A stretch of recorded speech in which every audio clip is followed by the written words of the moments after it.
Bem, hoje, 28 de março de 2021, estamos aqui no Educação dos Sentimentos, né, para estudarmos o livro O Caminho das Virtudes, do João Camargo, e nós vamos fazer, eu vou fazer a leitura, resumindo, do assunto passado, e vamos entrar na espiritualidade. Não tão literal, mas a gente vai entrar no tema espiritualidade, tá? Bem, ele diz assim: ao findar este capítulo, perdão, vou compartilhar. Hoje eu falhei aqui. Vou compartilhar. Enquanto eu compartilho, deixa eu ver aqui. Aparece não, né? Alguém pode falar? Ainda não. Ainda não, né? Então, porque eu não compartilhei. Vamos lá, ok.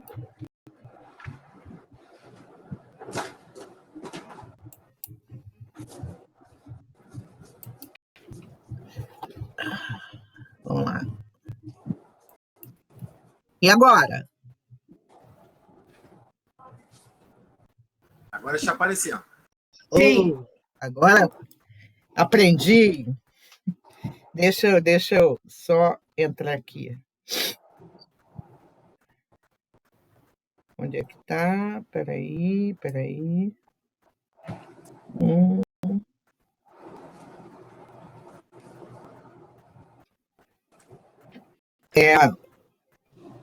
Eu vou ver também se vocês... Ui! Se tem alguém com...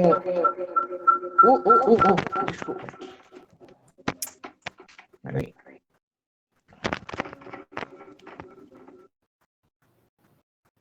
Tem alguém com microfone... Tá dando microfonia. Melhorou agora?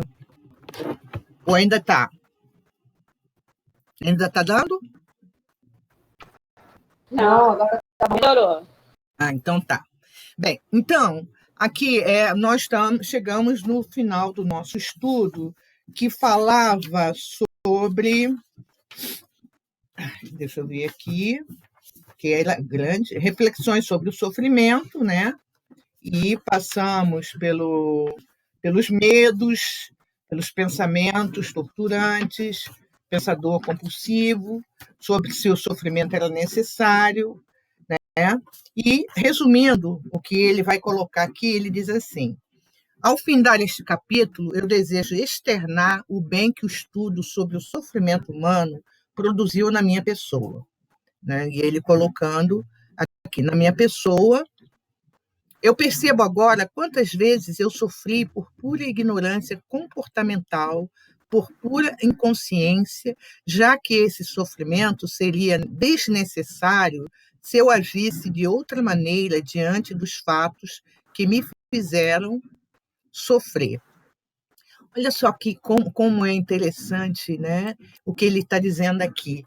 Ele está dizendo: eu sofri por pura ignorância comportamental, por pura inconsciência, já que esse sofrimento seria desnecessário se eu agisse de outra maneira diante dos fatos que me fizeram sofrer, que é a continuação do outro lado. E aí a gente para refletir nisso, né? Quantas vezes a gente está fazendo isso, né? Sofrendo, muitas vezes, por ignorância comportamental, por inconsciência, e, como ele diz, o sofrimento seria desnecessário. Eu não sei se já aconteceu com vocês, acredito que sim, que depois que a gente passa por aquela tempestade, a gente olha e fala assim: meu Deus, mas eu não precisava passar tudo aquilo, assim, dentro da coisa do sofrimento, né? Nossa, mãe, por que eu na hora não parei para pensar nisso? E as minhas histórias, como vocês sabem, né? Aqueles amores que eu tinha, entre aspas, falando, nossa, quanto sofrimento para depois você, 10 anos depois, olhar e falar: caramba, eu sofri por isso, Olha só, né? Não desmerecendo a pessoa, mas às vezes a gente sofre, se descabela, a gente acaba atraindo para nós uma enfermidade para que depois a gente pare, passa as coisas e a gente fala assim, não precisava de tanto. E isso é quando a gente tem essa consciência aqui encarnado. Imaginemos quando a gente só vai ter essa consciência depois que a gente desencarna. Aí olha, a gente vai olhar e fala assim, meu Deus, mas não era tudo isso, né? Não era preciso tudo isso, eu sofrer dessa forma, né? Mas como ele diz, é por pura inconsciência, ignorância comportamental, né? E um sofrimento às vezes que não era nem era necessário. Por isso, continua ele. Eu considero. Oi, fala, Alberto. Olha, eu nesse primeiro trecho da leitura, né, baseado no que você está comentando, a gente percebe que muitos de nós, às vezes, esses mecanismos de dor, ele é um mecanismo que a natureza, Deus é tão perfeito que ele cria mecanismos dentro do nosso psique de busca do reajuste. Então, ela é uma ferramenta, porque quando a gente passa a entender a dor, e às vezes a dor pode te conduzir ao sofrimento, se bem que a gente já viu aqui a distinção dos dois, né? Mas está nessa dor ou no sofrimento, porque por inconsciência, mas quando a gente passa por aquela fase e vai tomando consciência, aí você dá um passo. Aí você dá um passo seguinte. Então, de dor em dor ou de experiência em experiência, você vai amadurecendo. Porque quem tem já uma oportunidade de despertar sem esse mecanismo, poxa, tá bom demais. Com certeza. Continua assim. Nós precisamos ainda desse mecanismo. E esse mecanismo, às vezes, nos pega assim de surpresa de uma hora para outra. É o que ele coloca ali. Ele fala assim: esse sofrimento seria desnecessário se eu agisse de outra maneira. Quer dizer, para muitos de nós, né, Alberto, a gente ainda precisa disso. Porém, se a gente parar e começar a refletir, e Joana de Ângeles fala sobre isso naquele livro Plenitude, sobre o sofrimento do sofrimento, e vai maravilhosamente bem. Se a gente parar e pensar assim, não era necessário tanto isso, né? Mas ainda está preso. Enquanto houver inconsciência, porque às vezes você só tem o despertar da consciência quando passa por uma situação. E aí, quando você passa por uma situação que te incomoda, você quer o ajuste, você quer um caminho de ajuste. Então, às vezes, essa consciência só vai ser possível depois da experiência que você passou, que necessitou gerar o reajuste. Porque nós estamos num nível de desenvolvimento espiritual que a gente precisa ainda dessas ferramentas. Né? De repente, você olha um espírito mais iluminado, ele também passou, por exemplo, Francisco de Assis, exemplos nossos, ele em outras encarnações, ele deve ter passado por essas etapas. E, no decorrer, foi aproveitando as oportunidades que a vida foi dando para poder evoluir, crescer, e foi atingindo um patamar de desenvolvimento que já não precisava mais desse mecanismo. Mas muitos de nós ainda precisamos, só que, quando vem o despertar, a gente toma um pouco mais de consciência, a gente já também não fica tanto na dor, a gente se liberta. Tem um que eu recomendo que vocês leiam, um depoimento, e você deve conhecer, Marcel, o número 5. É a história de um menino de 10 anos. Maravilhoso. Ele veio numa reencarnação de muito sofrimento, de muita dor, mas ele não reclamava e várias vezes ele pedia ao médico um remedinho para que ele não incomodasse as outras pessoas. E depois, me parece que, no depoimento dele, que está lá no Céu e Inferno, lá naqueles casos lá atrás, ele diz o seguinte, que ele não, quem fala, se eu não me engano, é São Luís, alguma coisa assim, né? Que ele pediu para vir daquela forma, que ele era todo tortinho, todos os braços, as pernas, como uma forma de como que passar rapidamente vamos dizer assim, para expurgar. Para expurgar rapidamente, né? É uma pena que eu não peguei o livro do Céu e Inferno, até para dizer mais ou menos o que ele fala sobre isso. Então, para expurgar mais rápido. Lógico que, evidentemente, que a pessoa, o espírito pode até pedir, né? Mas ele vai receber de acordo com aquilo que ele possa ter condições de suportar e passar, né? Tem pessoas que, às vezes, passam por esses sofrimentos, né, que a gente não imagina, e às vezes a pessoa passa por esse sofrimento de forma assim tão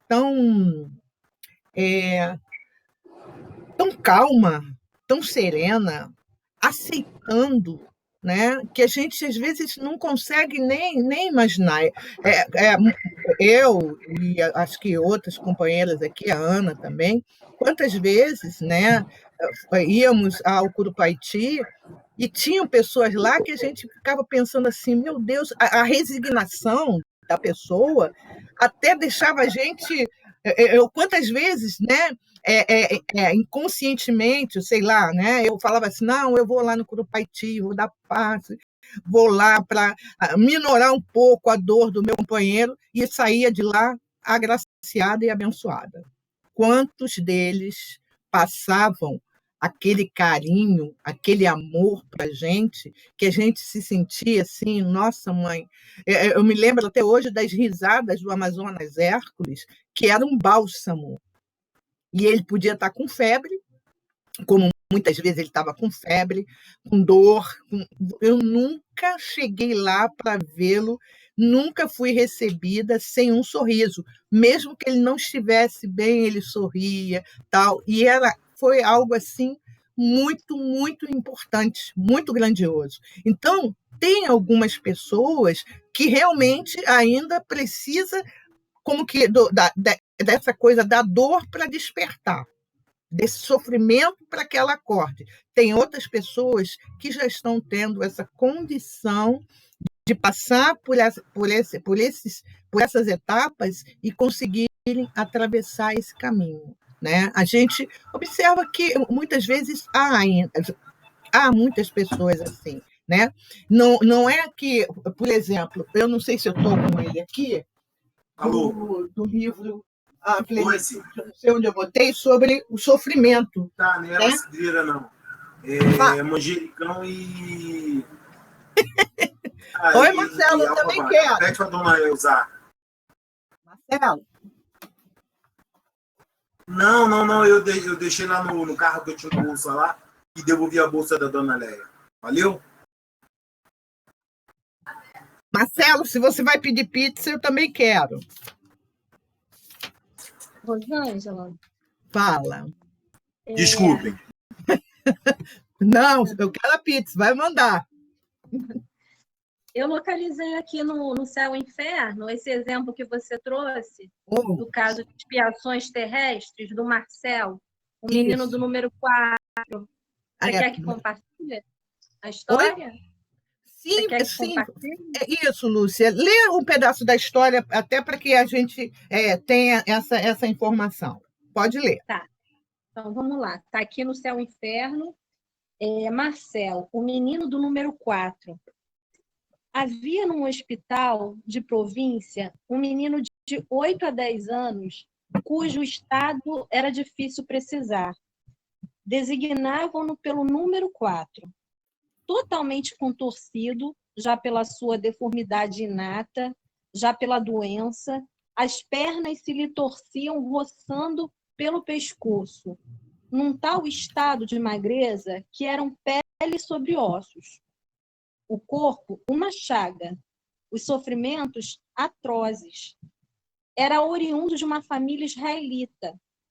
A moléstia dominava aquele organismo já de 8 longos anos e, no entanto, demonstrava o enfermo uma inteligência notável, além de candura, paciência e resignação edificantes. O médico que o assistia, cheio de compaixão pelo pobre, um tanto abandonado, visto que seus parentes pouco o visitavam, tomou por ele certo interesse e achava-lhe um quê de atraente na precocidade intelectual. Assim, não só o tratava com bondade, como lia-lhe quando as ocupações lhe o permitiam, admirando-se do seu critério na apreciação de coisas, a seu ver, superiores ao discernimento de sua idade. Um dia, o menino disse-lhe: doutor, tenha a bondade de me dar ainda uma vez aquelas pílulas ultimamente receitadas. Para quê? Replicou-lhe o médico. Se já te ministrei o suficiente e maior quantidade pode fazer-te mal. É que eu sofro tanto que dificilmente posso orar a Deus para que me dê forças, pois não quero incomodar os outros enfermos que aí estão.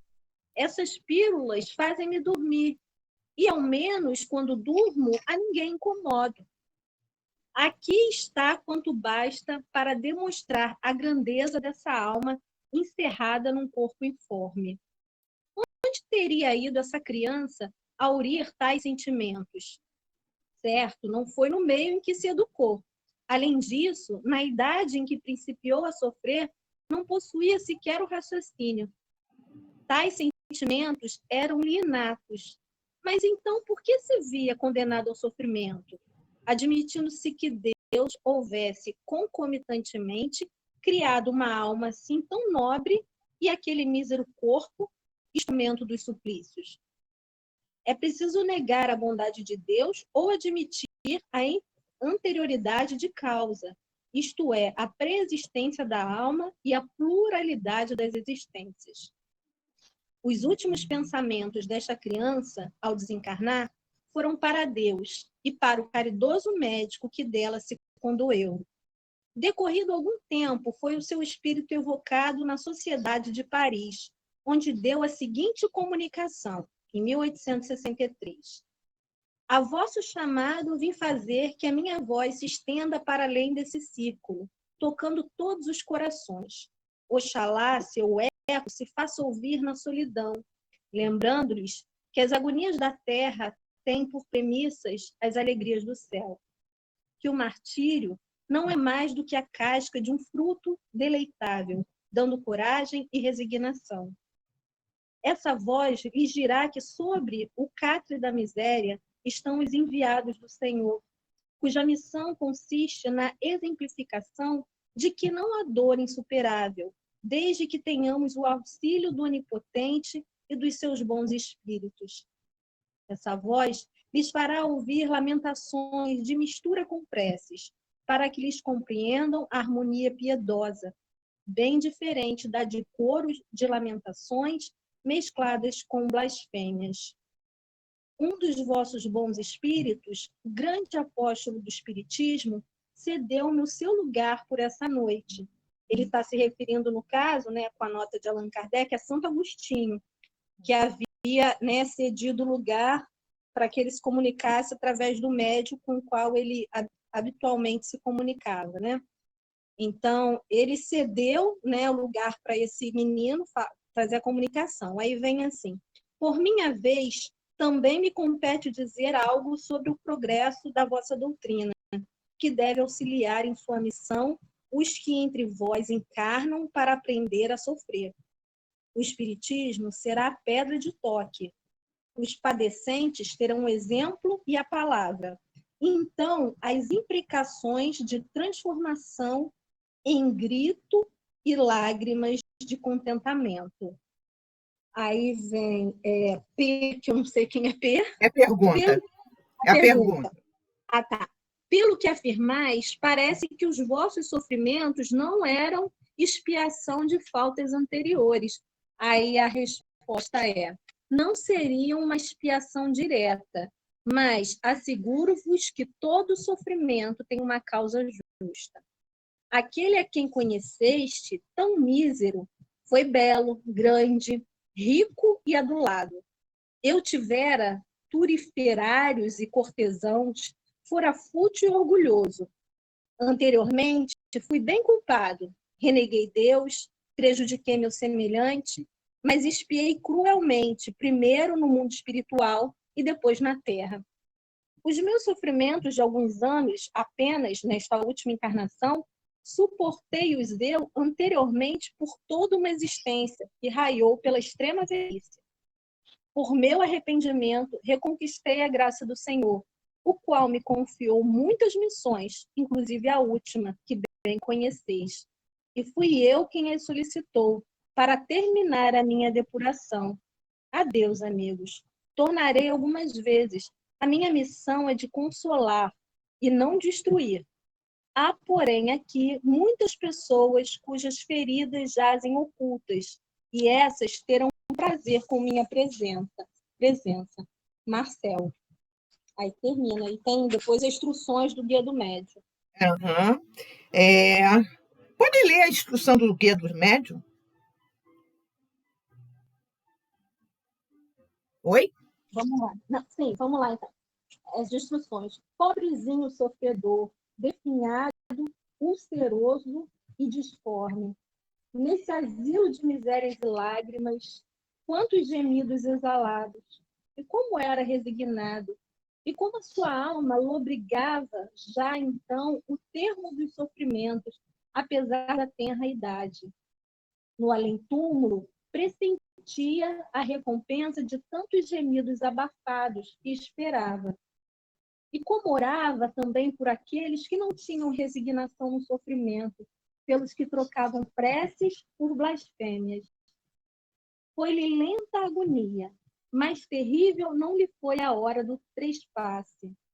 Certo, os membros convulsos contorciam-se, oferecendo aos assistentes o espetáculo de um corpo disforme a revoltar-se contra a morte, nessa lei de carne que a todo custo quer viver. Mas um anjo bom lhe pairava por sobre o leito mortuário e cicatrizava-lhe o coração. Depois, esse anjo arrebatou nas asas brancas essa alma tão bela, a escapar-se de tão horripilante corpo. E foram estas as palavras pronunciadas: Glória a vós, Senhor meu Deus. E a alma subiu ao Todo-Poderoso, feliz, e exclamou: Eis-me aqui, Senhor. Deste-me por missão exemplificar o sofrimento. Terei suportado dignamente a provação?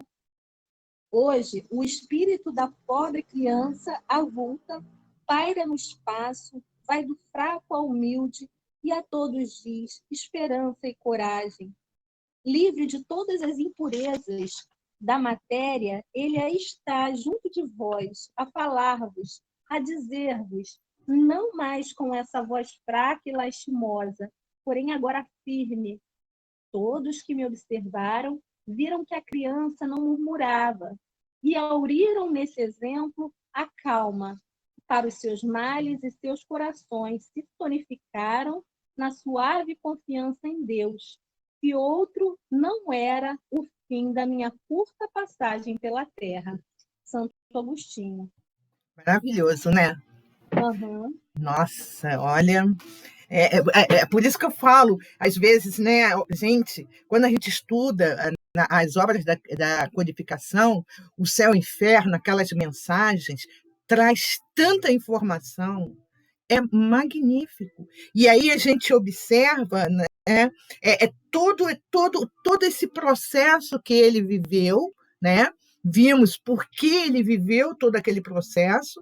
Na última encarnação, ele veio daquele jeito, mas ele teve uma que ele foi até a velhice. Né? Então, aí eu fui ver, quando fala a questão, bem rapidinho aqui, do sofrimento, que Joana de Ângeles diz, no Plenitude, no Sofrimento, ela diz assim: o homem empenha-se afanosamente para vencer o sofrimento que se lhe apresenta como adversário soez. Em todas as épocas. Ele vem travando uma violenta batalha para eximir-se a dor, em contínuas tentativas infrutíferas, nas quais exaure as forças, o ânimo e o equilíbrio, tombando depois em mais graves aflições.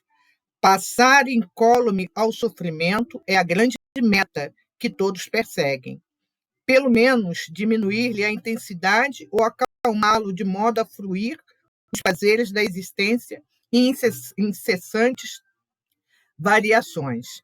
Imediatista, interessa-lhe o hoje, sem visão do porvir.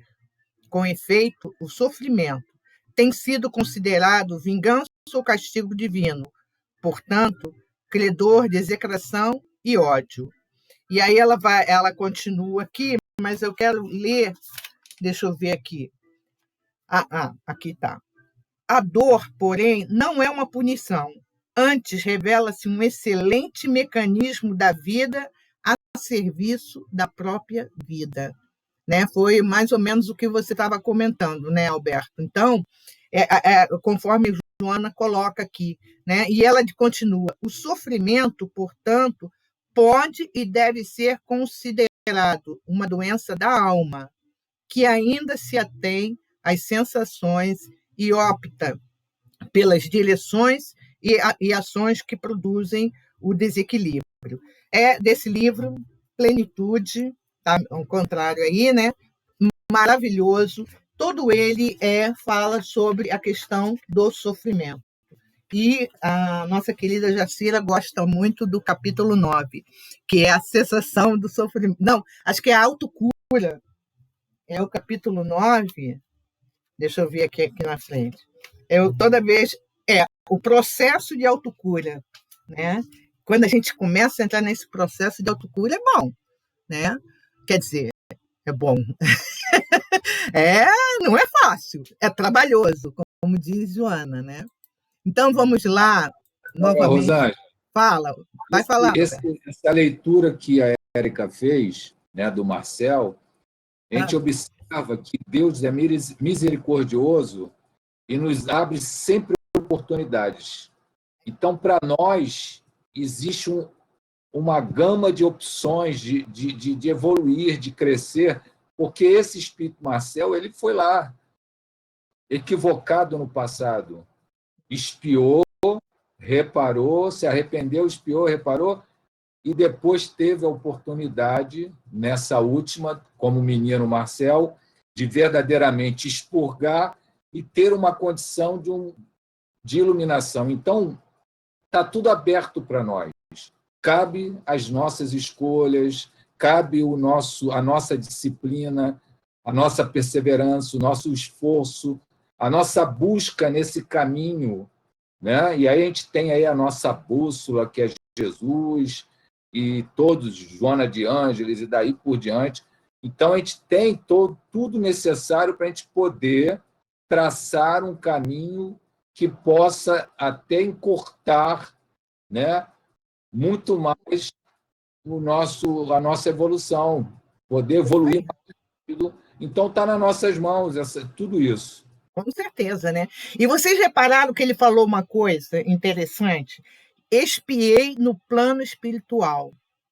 E a questão, porque é colinha, tá? Que tem aqui, é a 998 do Livro dos Espíritos.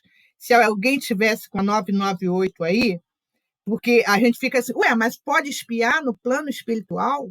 Pode, né? 998, ele bota assim, mas espiei cruelmente primeiro no mundo espiritual.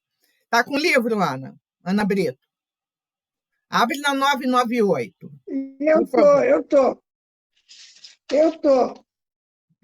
Então fala. 998, peraí. E já passou 9, peraí. Ih, Jesus!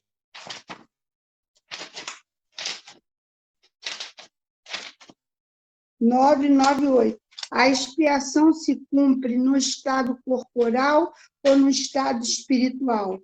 A expiação se cumpre durante a existência corporal. mediante as provas a que o espírito se acha submetido, e na vida espiritual, pelos sofrimentos morais inerentes ao estado de inferioridade do espírito. Viu? E na vida espiritual, por questões morais. E aí é complicado também, é muito interessante, né? Se a gente for estudando, a gente vai esticando a corda e vai aparecendo muitas outras informações. Fala, Alberto. Tá desligado, tá sem som.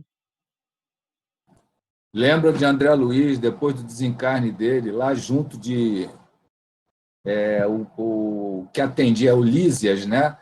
Que o Lísias foi falando todos os equívocos dele, por que ele sentia dor, o que ele tinha feito. Aí ele começou a chorar na frente do Lísias e do mentor, que agora eu não me recordo o nome, e ele se arrependeu de tudo que ele entendeu, que ele praticou na vida dele, e depois é óbvio que ele expiou, porque ele teve uma situação como espírito muito, muito desconfortável diante de ter constatado e ter tomado consciência de tudo que ele tinha feito.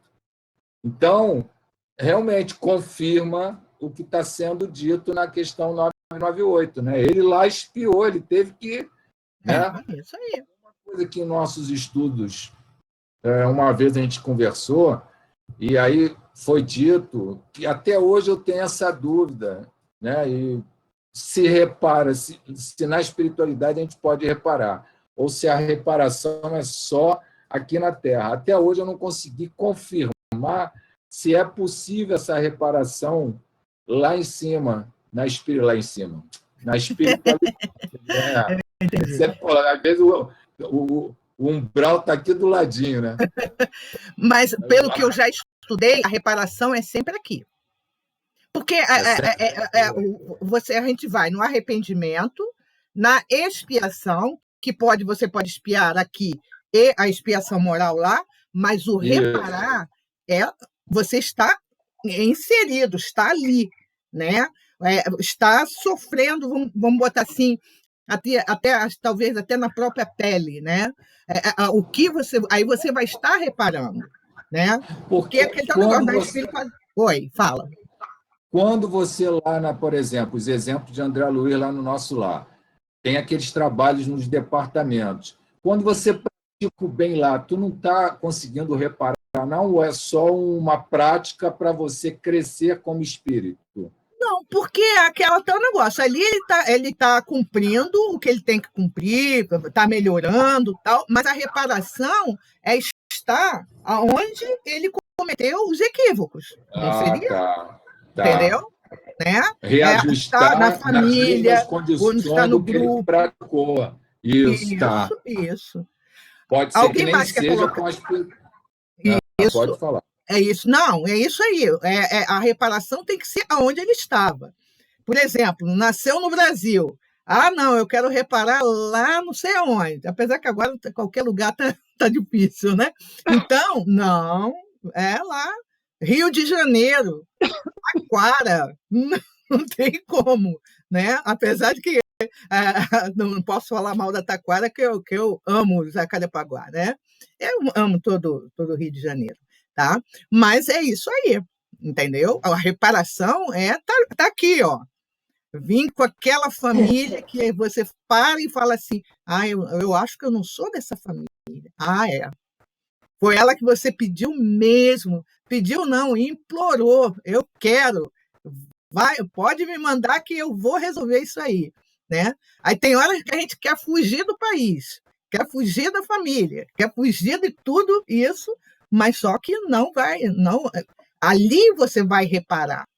Naquele meio, né? Por exemplo, às vezes pessoas que nascem em alguns lugares que pode levá-la a ir para um caminho do que outro. E quantas pessoas elas conseguem sair daquele meio que provavelmente levaria ela a tantas outras situações e ela conseguiu vencer aquele meio.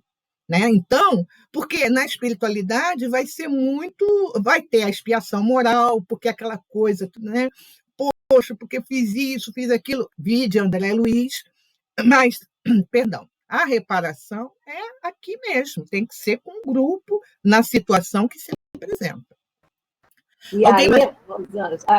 e aí eu fiquei pensando nessas provas na espiritualidade, a prova do nosso orgulho, do egoísmo, porque aí, como André Luiz, ele achava que ele, como médico, ia já, sabe, galgando postos, né, cargos, né, porque ele era médico aqui, mas o que ele fez lá? Ele começou a limpar, era como um faxineiro.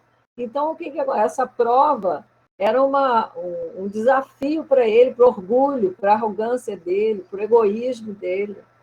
Eu acho que é bem assim mesmo. Então, a pessoa, quando aceita a reencarnação, ele já vem, como você deu esse exemplo, a pessoa no meio que tem tudo para dar errado, né? E aí ela já está com a prova do orgulho dela, já pode, de alguma forma, ele consegue se sustentar, apesar do ambiente, do meio, de tudo que faz com que ele pudesse se desviar do caminho reto. Então, eu acho que essa prova na espiritualidade é uma prova bem difícil mesmo, né? Porque a gente acha que eu vou ficar lá só recebendo aula, e não é assim, a gente sabe que não é essa moleza, não. A gente faz o estudo do Voltaire, né, Alberto, Ana, Inês e tal, e a gente vê o próprio irmão Jacó, que tinha todo um conhecimento quando estava aqui, foi vice-presidente da federação, era receitista, era esclarecedor, doutrinador, sabe? A dificuldade primeiro para desencarnar, porque ele já colocava que assim que ele desencarnasse, rapidinho ele chegava lá em Uberaba, Pedro Leopoldo, e mandava mensagem para o Chico Xavier. E não foi isso. Então, a gente que está fazendo esse estudo do livro Voltaire, a gente está acompanhando, a gente vê a dificuldade. E olha que ele tinha o conhecimento, né? E aí, a luta dele também maior, né, Alberto, é quanto à iluminação dele. Ele não consegue passar de uma chaminha e ele fica sofrendo porque ele é aquela chama apagada. Como? Né? Como que ele é aquela chama apagada? Mas é isso mesmo. Alguém mais gostaria de colocar sobre essa questão aqui do sofrimento, do que a gente está lendo? Não, eu só me lembrei quando o Alberto... desculpa. Não, pode falar. Eu só me lembrei quando o Alberto estava falando que a gente tem que ter as experiências, não tem como.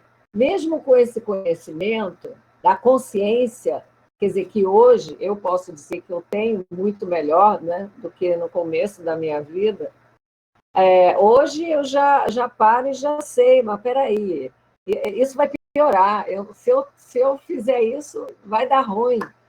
A gente já tem essa consciência por causa do estudo e por causa da experiência, né?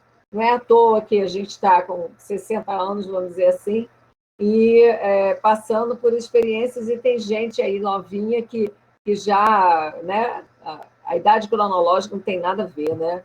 A idade do espírito é uma outra coisa. Então, a gente está aprendendo agora, digo, quanta coisa já podia ter feito melhor, né? Mas não adianta. A gente tem que passar pelas experiências. Não tem jeito. Faz parte da bagagem. A gente tem que ter uma mochila de muita experiência pesada. Né? Enfim, é um estudo maravilhoso esse aí, porque nos alerta, como se diz, estica, amplia a nossa mente sobre as nossas questões aí de consciência, né? de inconsciência também, que acaba aflorando na nossa vida. Lu, você quer falar? Então, eu queria falar. Quer falar? Pode ser? Pode falar, depois eu falo. Desculpa, você quer falar também? Pode falar, que eu já falei.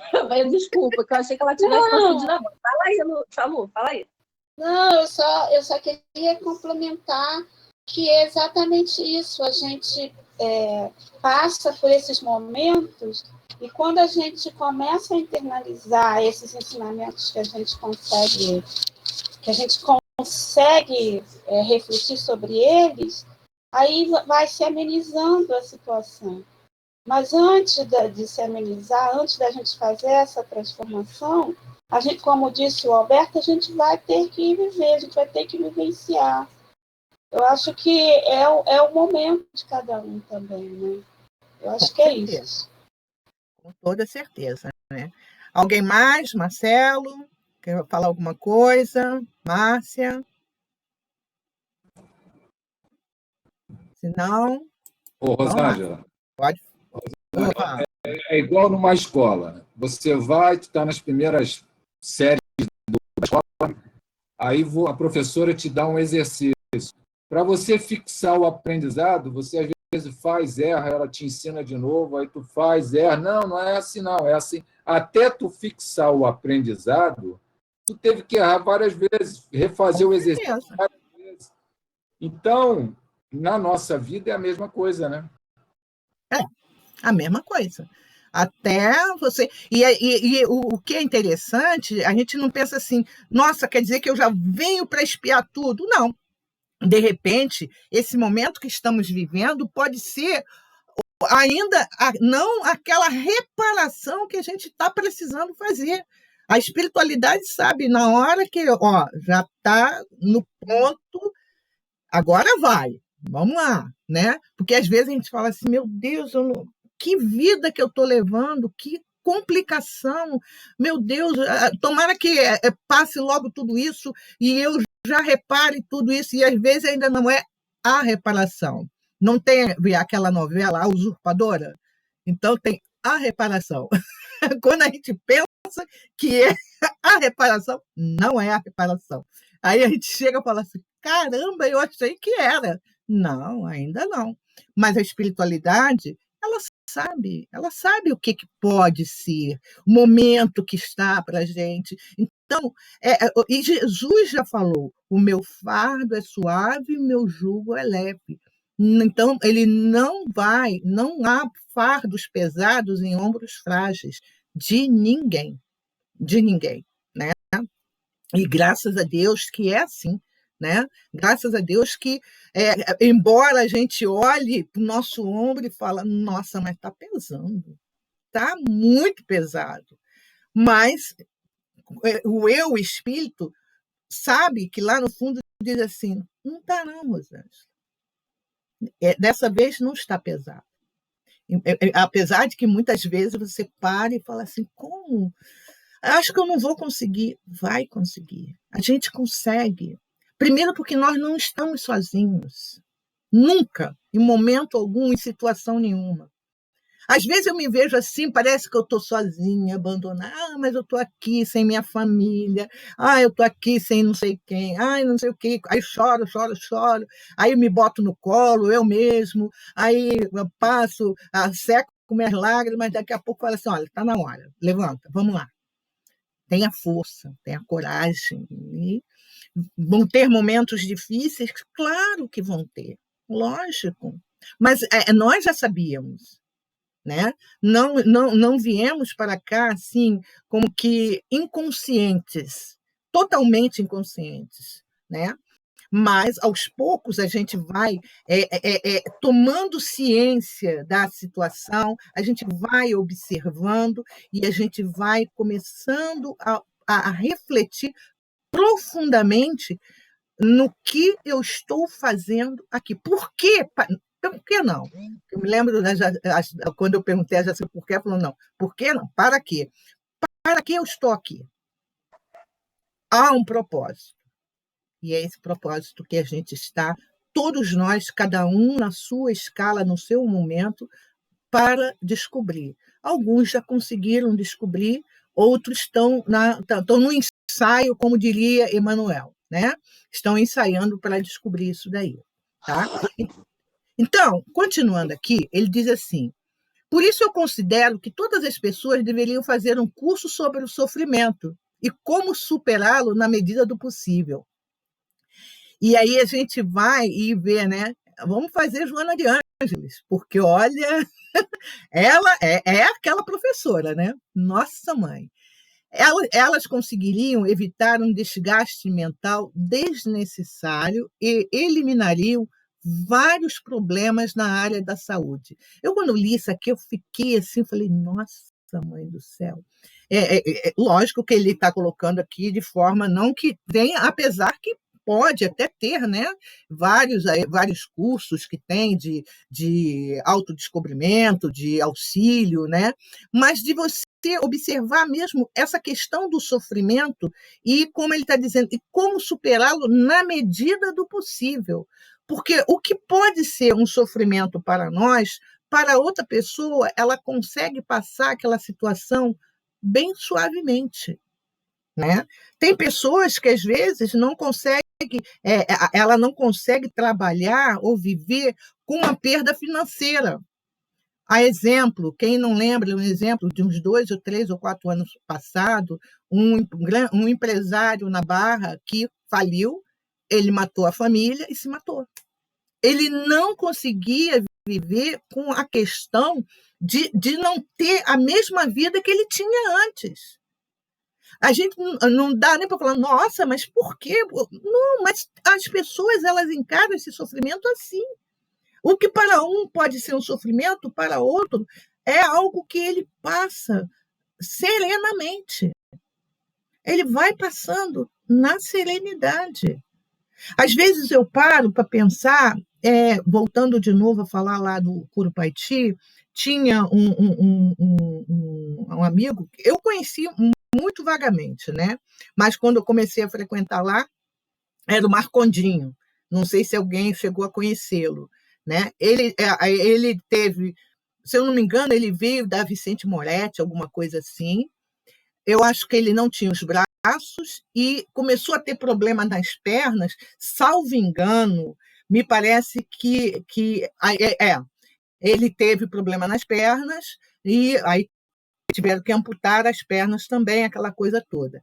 Mas lá da Vicente Moretti, aí agora me liguei a outra, na Vicente Moretti, eu não sei se é ele mesmo, ou acho que em que ele teve problema nas pernas e ele pediu que elas fossem amputadas para que ele pudesse ter um pouco de vamos dizer assim, pudesse trabalhar no trabalho que ele estava lá dentro da instituição, aquela coisa toda. Ele pediu para que as pernas fossem amputadas, porque elas estavam impedindo, evidentemente que elas estavam doentes, né? Estavam com problemas, e o sofrimento dele era muito maior, e a condição que ele estava, ele não podia trabalhar como ele queria trabalhar. Então, ele foi, e, evidentemente, vendo lá com os médicos, aquela coisa toda, e teve as pernas amputadas. Às vezes, lá no Curupaiti, quando eu ia, minha irmã também, e outros companheiros que tem aqui, às vezes a pessoa estava ranceniana, com problema, não andava, e cego. A minha irmã teve um grande amigo, eu vi o nome dele e foi embora. Puxa vida, eu esqueci. Eu sei que ela está por aí, mas se ela pudesse falar, tudo bem. Eu esqueci, quase que vi o nome dele. Então, ele era cego. É o Guape, Newton Guape. Newton Guape. Então, a gente observa que para mim, ali, um tempo, a colônia de Curupaiti, e para a minha irmã, mais tempo, né, que ela teve mais tempo lá, foi uma escola. Bota a escola. Eu me lembro do seu João, que, época de Natal, a mamãe fazia umas rabanadas, e eu levava as rabanadas para ele. Só que era muito engraçado, uma vez, não sei, alguém me contou, que quando chegou no quarto dele, tinham várias mensagens, mas as mensagens estavam de cabeça para baixo. Ele recebia as mensagens de todos, só que ele não sabia ler. Aí ele pegava e ficava de cabeça para baixo. E ele era de uma alegria que você saía contagiado. Entende? Quer dizer, vê só quantas escolas a vida vai nos oferecendo para que a gente passe essas dificuldades, para que a gente passe esses sofrimentos, sabe, com força, com coragem, e vai por aí afora. Isso várias e várias situações. Por isso que ele diz ali como seria interessante fazer um curso de sofrimento e como superá-lo na medida do possível, né? Elas conseguiriam evitar um desgaste mental desnecessário e eliminariam vários problemas na área da saúde.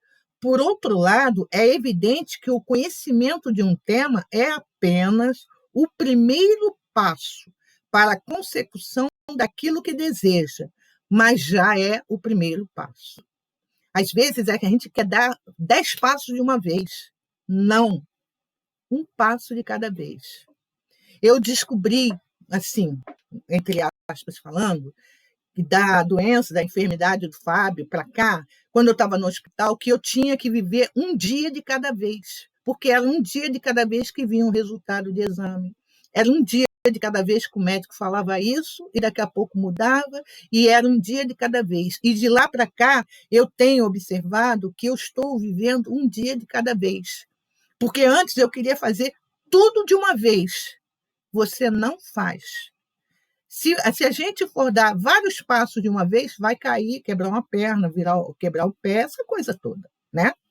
Então, é um dia de cada vez, é um passo por passo de cada vez. Aí ele diz aqui, né, para terminar, logo após esses estudos preliminares, poderíamos realizar uma autoobservação de tudo aquilo que nos faz sofrer, o que já é o segundo passo.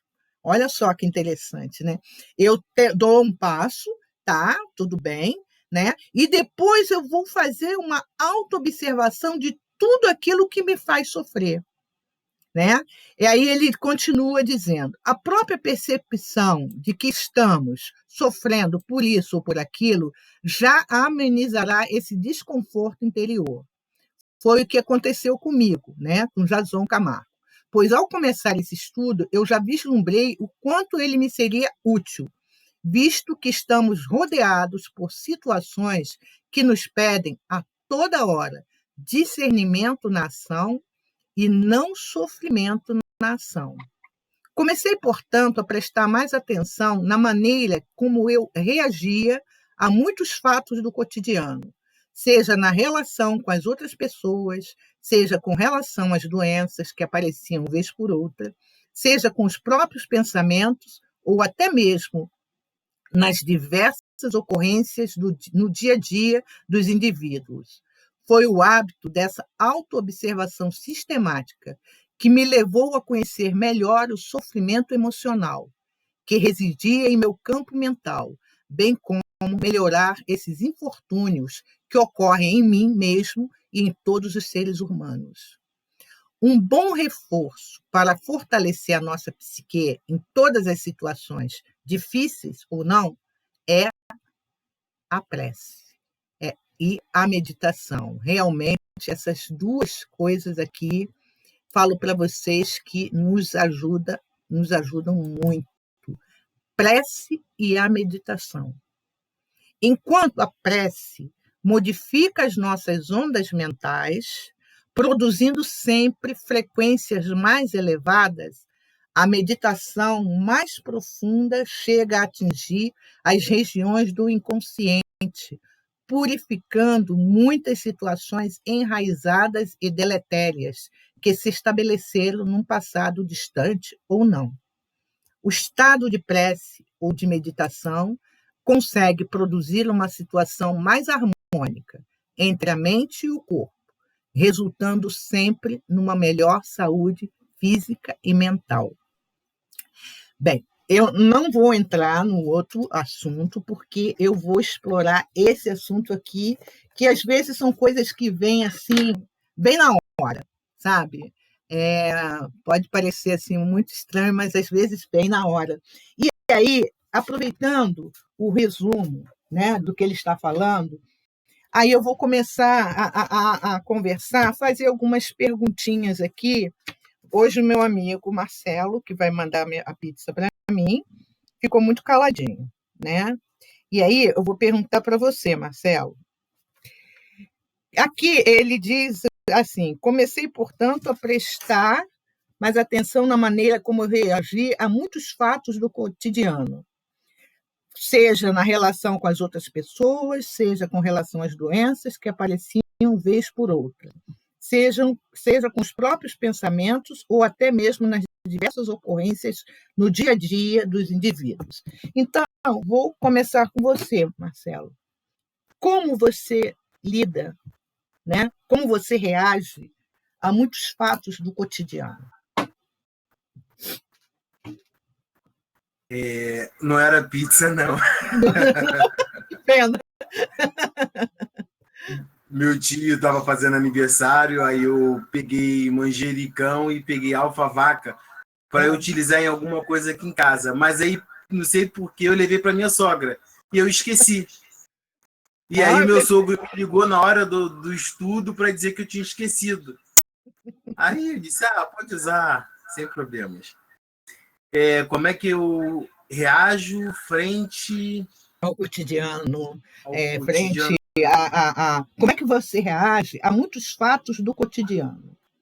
Seja na relação com outras pessoas, seja com relação às doenças que aparecem de vez em quando, com seus próprios pensamentos, ou nas diversas ocorrências do dia a dia. Todo mundo pensando, hein? Porque vai chegar em vocês. Bem, eu procuro ser o mais otimista possível, né? Sou humano, né? Falho. Claro que muitas das vezes, quando eu me sinto desrespeitado, então eu vejo às vezes, de repente, um colega que tá de mau humor, tá mal amado, mal pontinho, pontinho, pontinho.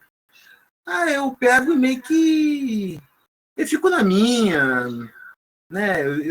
Eu deixo ele ficar naquele mau humor lá, naquele mal-estar sozinho, e aí quando esse indivíduo, né, volta, né, para o mundo que eu habito, né, aí eu lido com ele como se nada tivesse acontecido. Mas às vezes, para não brigar, né, com as pessoas, eu prefiro às vezes ficar na minha, deixo o cara lá na dele. Eu prefiro nunca discutir, nunca brigar, porque eu acho que é muito improdutivo, né? Bem, com relação à doença, doença é vital, né? É indicativo de que alguma coisa está errada, né? Então, se eu tô com algum problema, né, de ordem orgânica, né, ou talvez psíquica, né, sei lá, eu aproveito, né, se eu tiver em condições, né, mentais, né, de lidar com aquele problema ali, eu lido da melhor maneira possível, até porque Deus não quer que seus filhos sofram, né? Eu penso assim, né? E as coisas boas são maravilhosas, né? A vida é maravilhosa, né? É isso. Tá certo. Ana Brito, como é que você lida com as coisas do cotidiano? Tá? Pode abranger, ou se você, ou seja, com as doenças, ou às vezes com, vamos dizer assim, até com alguém, com a ingratidão. Eu vou pegar com a ingratidão, uma ingratidão. Como é que a Ana lida com essa questão da ingratidão, que muitas vezes provoca em nós muito sofrimento, né? Tá sem som.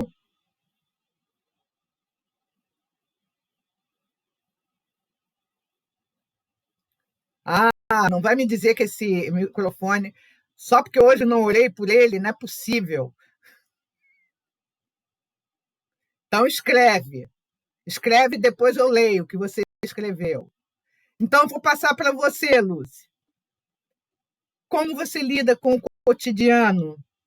Com, vamos dizer assim, seja com as enfermidades ou com o dia a dia, como são as suas preocupações, que às vezes você deixa gerar sofrimento, isso, como é que você faz?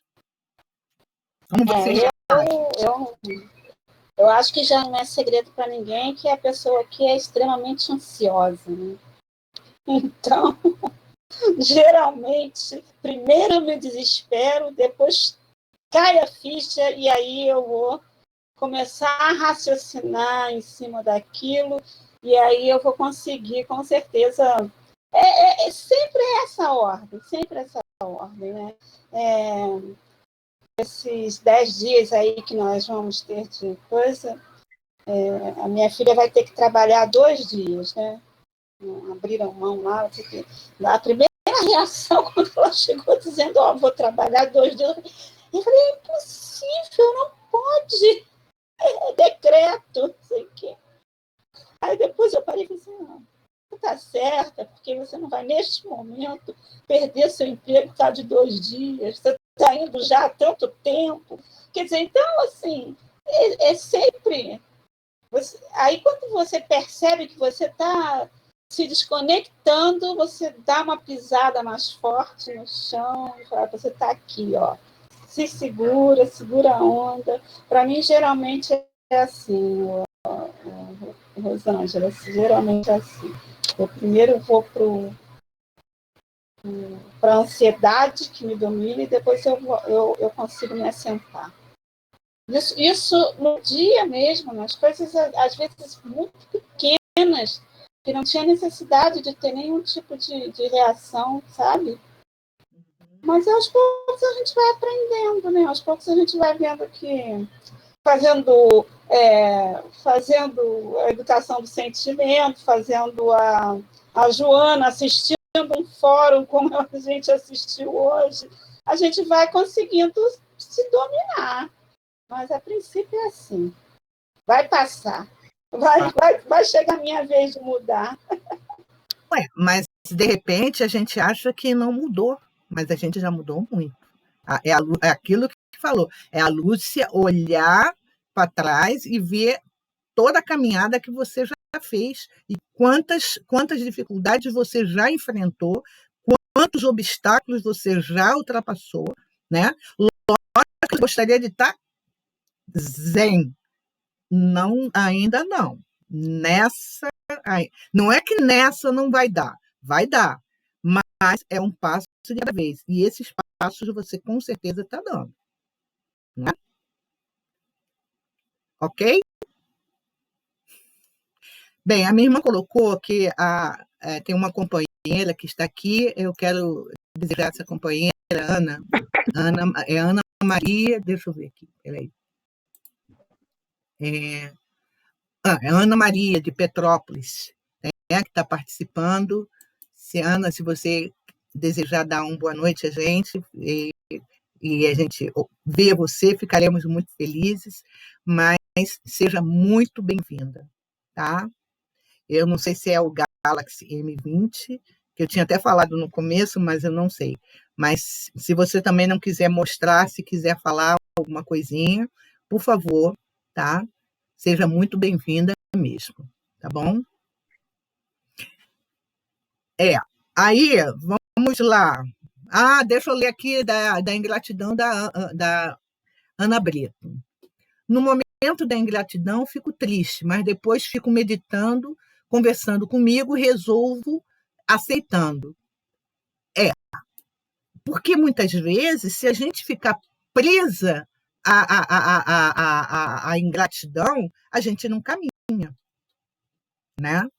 E às vezes a gente para e pensa assim, meu Deus, quanta coisa assim lá atrás, né?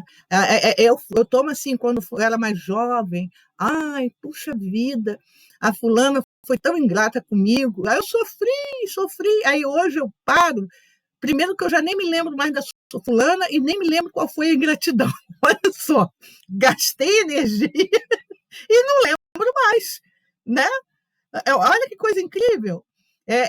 Quer dizer, então, muitas vezes a gente vai trabalhando isso com a gente vai trazendo para nós um sofrimento que muitas vezes a gente pode, tendo força, resolver, né? Tendo força, enfrentar. E aí, Érica, eu vou para você também. Como a Érica reage no cotidiano, mas é em relação às outras pessoas só.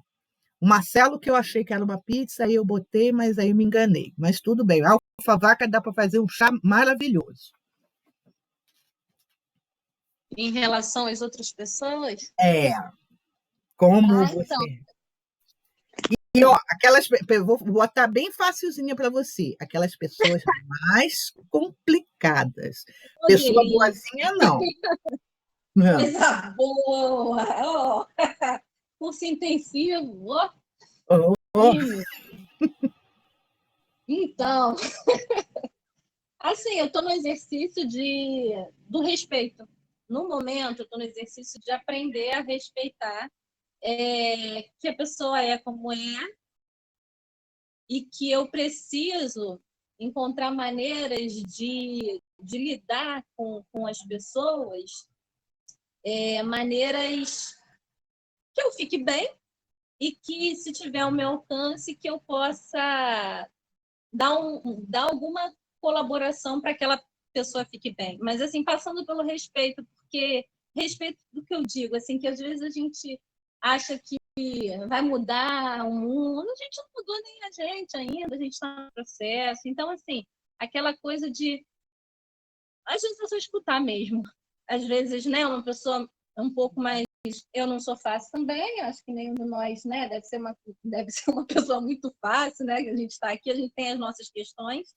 Então, assim, eu procuro ver e tenho procurado, assim, quando eu vejo aquela pessoa assim, muito difícil, ou uma coisa que me incomoda muito, eu tenho trazido muito para o que tem em mim, né, daquela pessoa, porque tem, né, se eu estou identificando, tem. Aí eu procuro trabalhar aquilo ali em mim, né? Mas, assim, tem coisa que quando você reconhece no outro, né? Dá aquele negócio. Aí a gente fala assim, não sou assim, né, Érica? Não sou eu. Tá legal. Não, mas eu sou.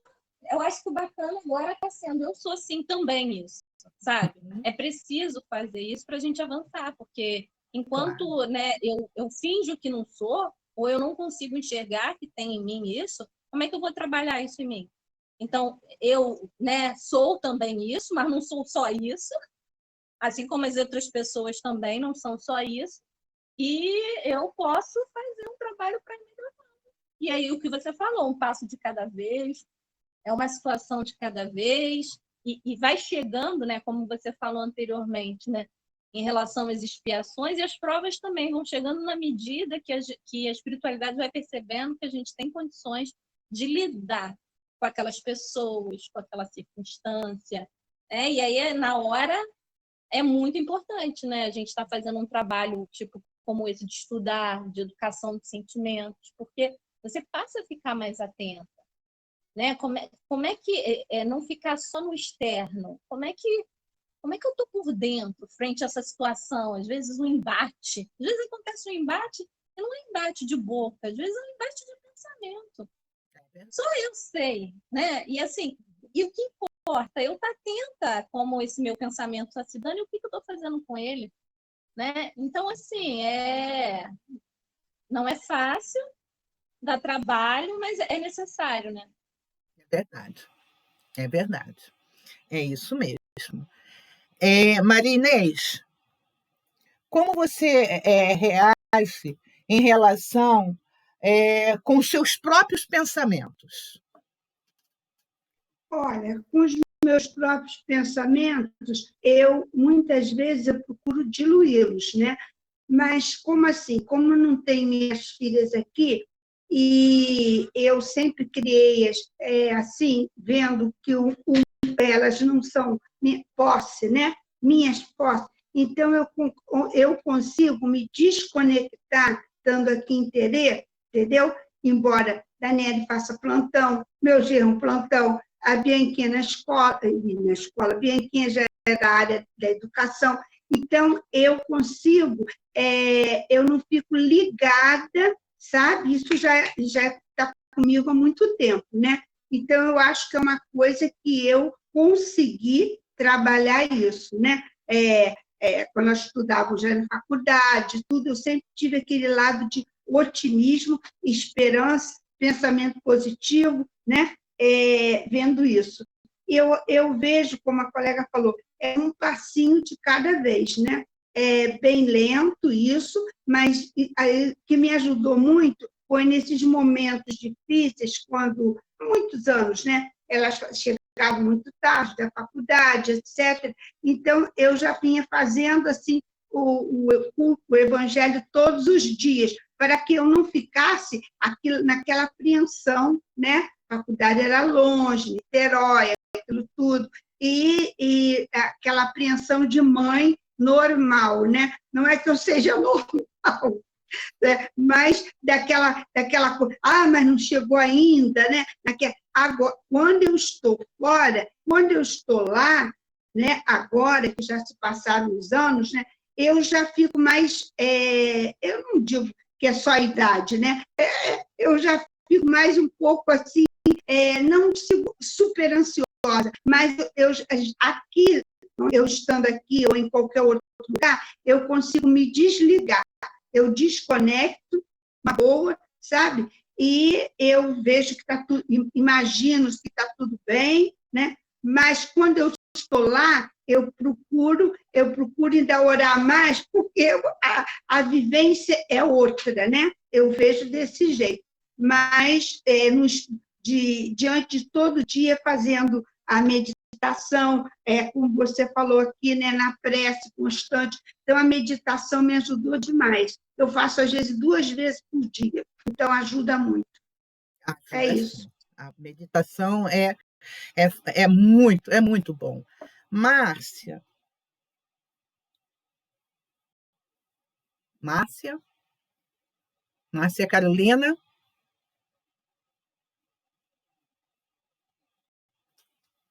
Tá aí? Tá sem som.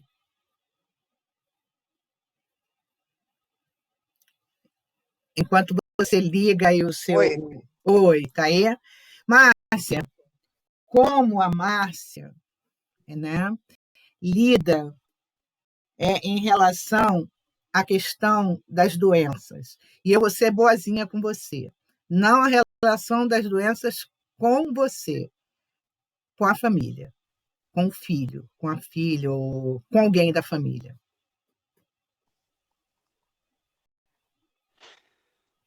Nossa, isso aí já Ah, passei você queria que muito eu por isso. dissesse em relação com você, né? Não, senhora. Não, já passei muito por isso. Eu Em sei. relação à família, de Uhum. doença, né? Um filho meu mesmo, quase perdi ele com 6 meses, teve pneumonia dupla. Uhum.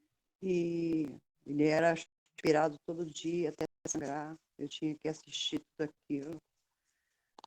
Eu fiquei 2 meses dentro do hospital. Eu emagreci sem olhos vistos. Fiquei 1 semana sem comer e sem dormir. Mas fiquei lá, firme e forte. Chorava muito, porque era um bebê, né? E chegou numa altura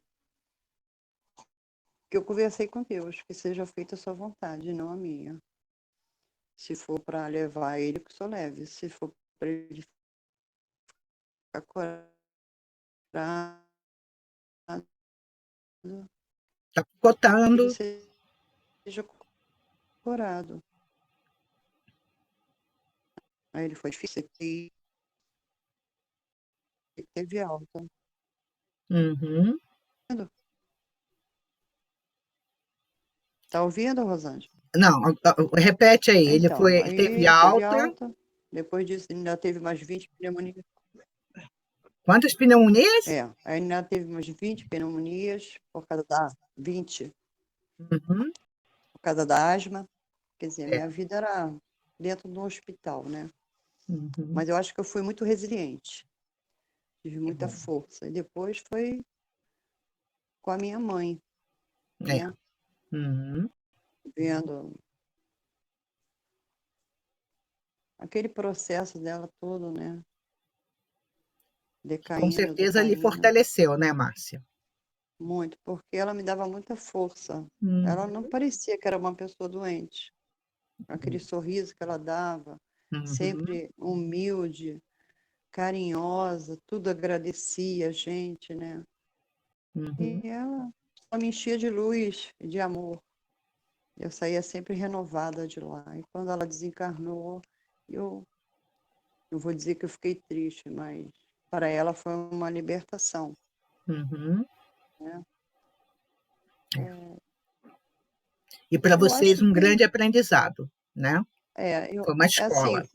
sempre quando acontece alguma coisa, eu sou uma das primeiras a chegar. Quando meu sobrinho foi atropelado, eu fui a segunda a chegar no hospital, porque eu tenho que ver, né? Tem que ver como é que tá. Eu sempre estou lá. A Mônica não quis ir porque ela não conseguia, não teve coragem. Não, Márcia, vai para mim. Não precisava nem pedir, porque eu ia do mesmo jeito. Então, eu estou sempre... Está doente, eu tô ali. Ajudo no que posso, né? Eu acho que eu encaro bem, né? Dói ver Lógico. nossos familiares doentes, né? Mas a gente vai aprendendo, né, Rosane? Isso aí, né? Vai aprendendo Eu mesmo. eu queria alongar um pouquinho Hum, sobre outra coisa. Eu acho muito complexo esse negócio quando a gente desencarna, porque a hum, vida é um aprendizado. A gente tem que se autoconhecer, a gente uhum, tem que se libertar de todos os apegos, porque todo sentimento a gente carrega para o outro lado, sim, e ele permanece do outro lado, nos trazendo sofrimento. E isso eu aprendi na mesa, de ver aqueles irmãos trazendo cada um com a sua história.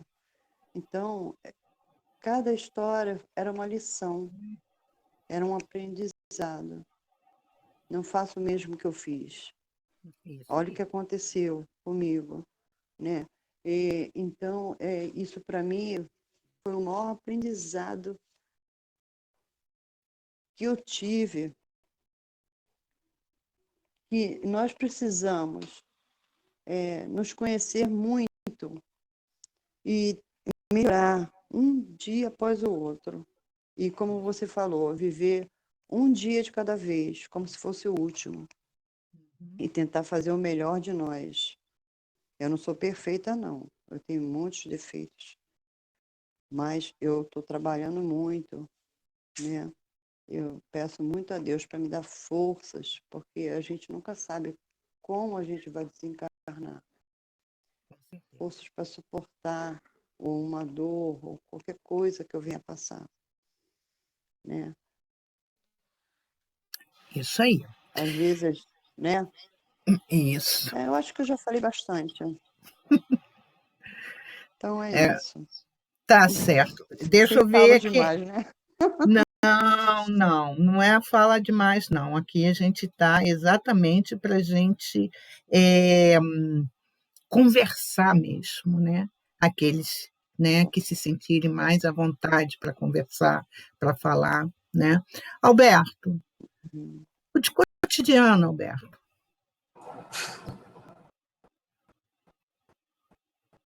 Vamos ver. Peraí. Não vou deixar fácil, né? Quando esse cotidiano quer te desafiar. Ai, ficou muito difícil. Poxa, professora. Não, mas né? Quando esse cotidiano quer te Ó, desafiar. eu já até comentei com vocês anteriormente que em épocas anteriores, né, eu era irritadiço, respondia com rispidez às situações que me contrariavam, e tem sempre uma consequência, surte em nós, né, provoca, repercute em nós situações desagradáveis. Só que conforme a gente vai tomando consciência, vai ampliando o nosso discernimento, a gente vê que o caminho não é por aí, não é esse o caminho. E aí hoje eu lido com mais assim serenidade, sabe? Antes eu era impulsivo, uma coisa me contrariava, eu já estava explodindo, já estava reagindo, irritadiço ou com rispidez. Hoje eu observo, pondero e deixo a coisa fluir. Eu descobri que a reação imediata não é o melhor caminho, entendeu? Então, deixa a coisa serenar. E então, isso é fruto também do quê? Da serenidade nossa, de um equilíbrio maior. Quando eu não tinha equilíbrio, eu explodia. Era ríspido.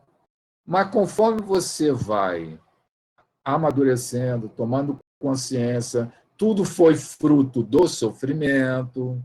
O sofrimento permitiu eu ver que muitas coisas que eu fazia não era o melhor para mim. Então, a gente busca um caminho de reajuste, e de tanto erro e acerto, a gente acaba fixando aprendizado, né? Acaba aprendendo alguma coisa. E hoje eu vejo que eu deixo a coisa fluir.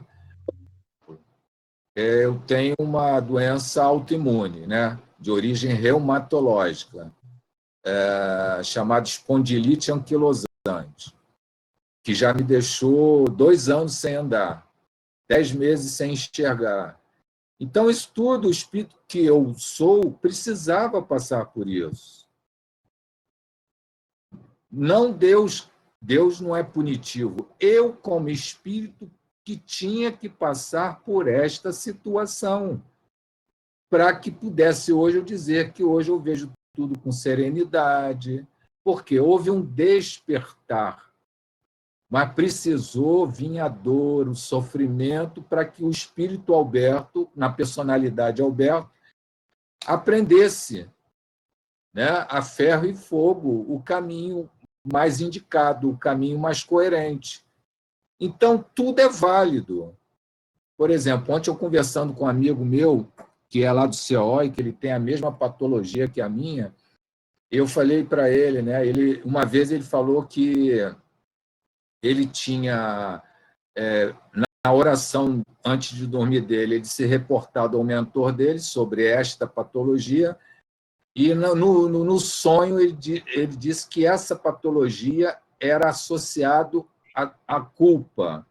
Então, o que se sabe, né, o que será que foi feito no passado para essa culpa? E eu tinha uma culpa muito grande. Era um processo de culpa muito grande. Daí veio, né, eu psicossomatizei um período de muito estresse em 91, eu trabalhava em 4 escolas, eu trabalhava no turno da manhã, turno da tarde, turno da noite. Quando chegava de noite, eu estava um caco, cansado, né? Imagina você dar aula em 3 turnos para se manter e tal. Então, foi um período de estresse. Nesse período de estresse, eu psicossomatizei e veio à tona o que já estava na minha genética. E aí eu fui me relacionando e depois teve um período mais crítico, que é esse que eu comentei, dos 2 anos na cama, sem andar. E aí eu comentei com esse amigo, que eu falei, olha, eu consegui superar isso tudo. Hoje eu ando com muleta, tenho necessidade de usar muleta, mas isso para mim tudo virou muito tranquilo. Hoje eu lido com isso tudo com uma paz de espírito. Ele falou, meu amigo, eu falei para ele, olha, antes a culpa era né, como é dito, Manuel Filomeno, e muitas vezes sabe aquela ferramenta que tu toca o boi? Tem, acho que é aguilhão, né? O aguilhão da minha consciência, me tocava. E a culpa era uma culpa que eu não sabia a explicação, era uma coisa lá do inconsciente, uma coisa muito forte. Eu me libertei disso. E hoje eu vivo um estado de espírito. Agora, eu não sou um espírito feliz. mas vamos chegar lá, né? Com certeza. Mas nas próximas encarnações, a gente vai chegar lá. Pois né? é. Como exemplo, Sazon e etc. Então, isso tudo eu lido com mais serenidade, com mais calma. A gente já viu, o Jason já nos trouxe, que não adianta resistir às situações que se apresentam a você. Você perguntou para mim. E diante do que acontece no dia a dia, né? Foi basicamente, eu não resisto mais, eu deixo fluir, porque não adianta. aquele momento que você tenta lidar com aquela diversidade que te incomoda, uma ingratidão, ou, sei lá, várias situações, não adianta você reagir, porque deixa a coisa fluir, depois, com um pensamento mais tranquilo, você vai ter a melhor resposta para aquilo ali. Então, é isso, entendeu? Então, tá tudo certo, e vamos seguir em frente, vamos aprender sempre um pouquinho mais cada dia, vamos buscar aí amadurecer, a gente mesmo nunca é o fim, né? Porque somos espíritos imortais, o aprendizado, como diz, né? O amor é um aprendizado para toda a eternidade. Jesus continua aprendendo, né? O conhecimento sideral, imagina, mas todos, por mais que ele tenha conquistado a plenitude, mas sempre, talvez eu esteja até sendo assim muito enfático nesse exemplo de Jesus.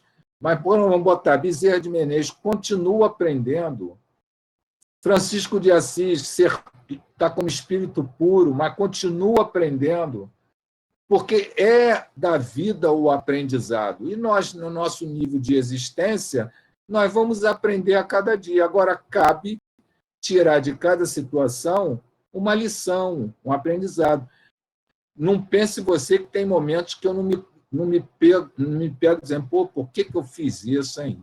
Caramba, não devia ter feito isso. Bate aquilo na consciência, aquela tomada de consciência, pô, não devia ter agido dessa maneira. Aí, quando a situação se apresenta, pode ser que eu ainda dê uma escorregada. Mas na terceira a gente já não dá mais, porque pô, não vai dar certo eu fazer de novo errado como eu estava fazendo. Porque, por exemplo, uma situação que eu me peguei de um mau hábito que eu queria não ter, um mau hábito. E eu pratiquei esse mau hábito. Aquilo me incomodou. Eu falei, não, poxa, eu já vi que não é para ter esse mau hábito. Por que eu pratiquei ele de novo? E fiquei uns 2 dias me relacionando com aquilo, porque aquilo me incomodou. Então, a gente só vai aprendendo nesse processo. Então, graças a Deus, nós temos esse grupo aqui, que um vai falando uma coisa, o outro vai dizendo outra. Marcelo aí mais novo, Érica, essa turma aí que está, né, bem mais nova, mas como espírito, de repente, tem mais experiência do que nós, né? Pois Às é, vezes, verdade. muito maior do que a nossa, então nunca dá para se medir, isso é um tipo de coisa que não dá para medir. Idade cronológica de existência não dá para medir nada, porque o que vale é as conquistas do espírito. Mas, conforme a gente vai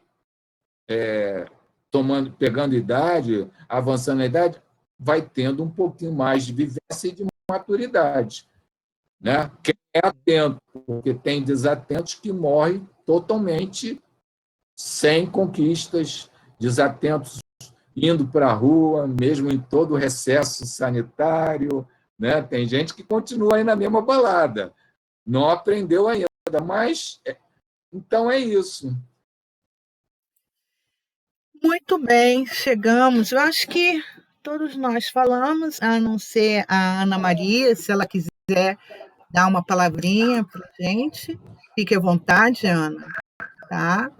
E mais uma vez, seja muito bem-vinda, tá bom? Se você quiser só tocar, abrir, não precisa, se não quiser abrir o vídeo, se quiser abrir, seria muito bom, gostaríamos muito de conhecê-la, tá? Dar alguma mensagem, alguma palavrinha para a gente. Ou se quiser escrever também, botar no chat, tudo bem, sem problema algum, tá bom? Mas mesmo assim, seja muito bem-vinda. Hoje eu achei que ia entrar na espiritualidade, continuei aqui na Terra no sofrimento. Não, é do livro, tá? O resumindo, né? Para a gente ver, hoje falamos bem mesmo, né? A Carmen precisou sair, eu acho que ela tem o evangelho dela, se eu não me engano. Todos nós conversamos, né? A minha irmã está de espiã, Espião, nossa, espiã. Seja bem-vinda também, Rose. Foi muito bom tê-la aqui. Bem, nós chegamos no nosso horário, até passamos. Lu, você falou. Falou. Ah, claro, né? Ela primeiro se desespera, depois ela se apruma e fica tudo bem. Já que você abriu aí, Lúcia, Lu, querida, quer fazer a nossa prece, e mais uma vez vamos sintonizando, vamos pensando na nossa querida Jacira. Ela já está bem, né? Mas vamos pensar nela, tá? Com carinho, com amor, se ela estiver nos ouvindo, mas eu acho que não está, que ela se recupere o mais rápido possível, tá bom? E mais uma vez, agradecendo a Ana Maria, tá? Pela sua presença, que Deus te abençoe, te ilumine, te fortaleça. Tia Lu, dá para falar? Quer fechar? Tá, claro. Posso ler só um pedacinho do Evangelho, rapidinho? Pode, claro. Capítulo 5, Bem-aventurados aflitos, item 11, esquecimento passado. Caiu bem, né? Caiu bem. Em vão se objeta que o esquecimento constitui obstáculo a que se possa aproveitar da experiência de vidas anteriores. Havendo Deus entendido de lançar um véu sobre o passado, é que há nisso vantagem. Com efeito, a lembrança traria gravíssimos inconvenientes. Poderia, em certos casos, humilhar-nos singularmente, ou então exaltar-nos o orgulho e assim entravar o nosso livre-arbítrio. Em todas as circunstâncias, acarretaria inevitável perturbação nas relações sociais. Então, vamos elevar nossos pensamentos a Deus, agradecer mais uma vez a Deus, a Jesus, a Francisco de Assis, que nos assiste sempre em nossas aulas, por esta oportunidade de estarmos aqui, aprendendo um pouco mais desse Evangelho, aprendendo um pouco mais de cada um de nós. Que cada um de nós possamos nos olhar de frente e entender, tomar consciência que somos nós os responsáveis por nós mesmos. Que tenhamos coragem, Senhor, de enfrentar tudo aquilo que for preciso, mas enfrentar com sabedoria, com calma, com tranquilidade, com resignação e principalmente com a certeza que o Senhor está sempre ao nosso lado. Continue, Senhor, a nos mostrar o caminho que devemos seguir e como segui-lo, para que nós possamos, sim, estar junto de Ti e sempre que possível trazer conosco aquele irmão tão necessitado da Sua presença. Que nós possamos ter uma semana cheia de luz, cheia de paz, e que com certeza no próximo domingo estaremos todos juntos e reunidos mais uma vez em seu nome. Esteja conosco hoje, agora e sempre. Graças a Deus.